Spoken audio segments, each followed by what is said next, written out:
Berikutan dengan kejatuhan harga minyak agak begitu drastik, mengudung jatuh hingga pada paras separuh daripada masa-masa sebelum ini.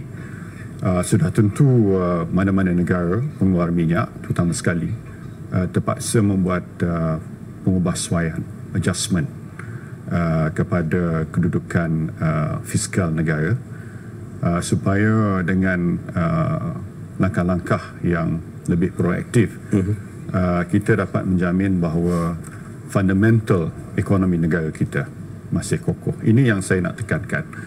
Meskipun harga minyak jatuh, tetapi fundamentals negara kita, ekonomi negara kita tetap utuh dan kita masih boleh mencapai kadar pertumbuhan yang sederhana tinggi.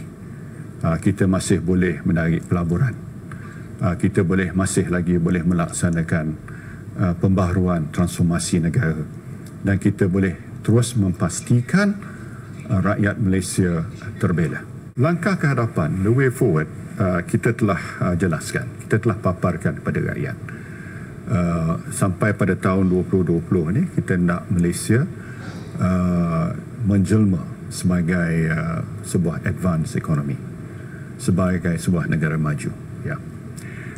Dalam pada itu kita tahu bahawa bila kita isytihar Malaysia sebagai negara maju, insya-Allah bukan semua rakyat akan rasa dia sebahagian daripada ekonomi maju, sebab kita gunakan penilaian ataupun kriteria average income, ya.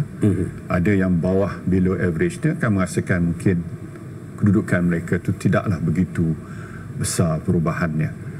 Tambah-tambah lagi kalau harga komoditi seperti getah masih berada di paras yang rendah, harga sawit dan sebagainya. Jadi kelompok-kelompok ni kita perlu lihat bagaimana kita boleh beri tumpuan untuk meningkatkan pendapatan mereka. Saya akan melihat pada rancangan Malaysia ke-11 ni apa yang boleh kita masukkan sebagai program-program tambahan, misalnya latihan kemahiran, latihan teknikal, keusahawanan. Ini mesti kita beri tumpuan sebab ini boleh membuat perubahan yang besar kepada pendapatan rakyat. Selepas tahun 2020 tu kita akan lihat semula.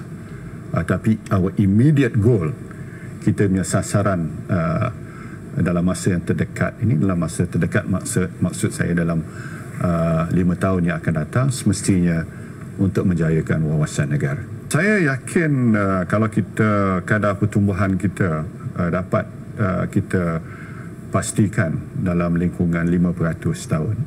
Kalau kita lihat dari segi per capita income, insya-Allah kita boleh dikategorikan, diiktiraf, dimartabatkan sebagai sebuah negara maju, insya-Allah menjelang tahun 2020. Tetapi saya juga sedar bahawa ini average income, saya terangkan tadi.